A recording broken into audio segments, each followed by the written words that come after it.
Hello, my name is Brian Keller. I'm a technical evangelist for Visual Studio, and in this video I'm going to be sharing with you the new cloud-based load testing service that we're making available as part of Visual Studio Online.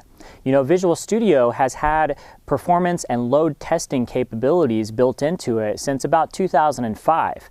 And with those capabilities, you can record a series of interactions that you might use to simulate what happens when your users are accessing your website. And then you can scale that up to simulate what happens when tens or hundreds of thousands of users might be accessing that site or that service concurrently.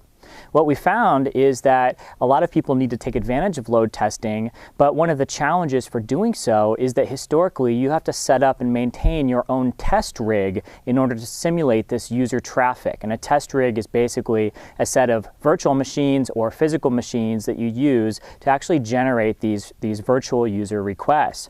We thought that was the perfect scenario to take advantage of the elastic scale offered by Windows Azure. So now, for the first time, starting with Visual Studio Online, you'll be able to create those tests as you always have, and you'll be able to run those tests as part of our cloud-backed service. I'm going to show you a quick demonstration showing you how easy it is to get started using load testing with Visual Studio Online.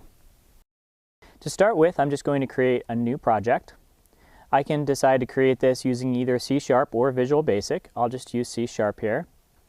And this is going to be the project that I'll use to create my web performance and load test. To start with, I need a web performance test. And a web performance test is really just a series of recorded interactions with a web application.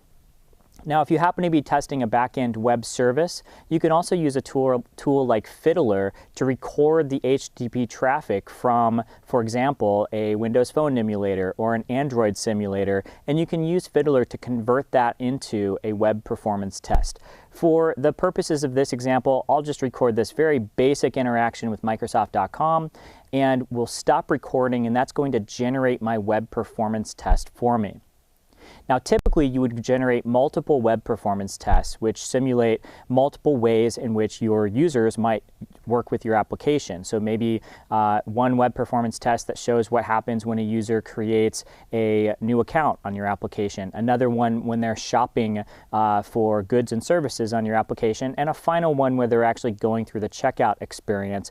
And then from that, you would compose a load test, which composes all of those web performance tests together and defines, for example, that you may have 20% of your users checking out and 80% of your users going through and looking for new items on your site. Before you run your load test, you'll need to connect to your Visual Studio Online account. So open Team Explorer, click on the connection icon, select the team project, and you'll need to specify the name of your Visual Studio Online account. If you don't have a Visual Studio Online account, just go to visualstudio.com and you can sign up for one in a matter of minutes.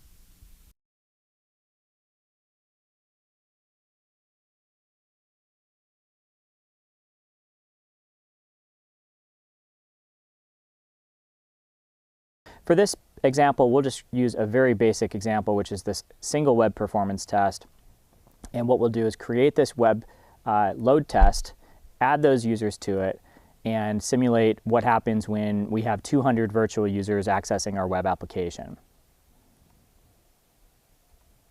So here I am selecting the web performance test. And then finally I can indicate how long I want my test to run. So we'll say that we want it to run for 5 minutes.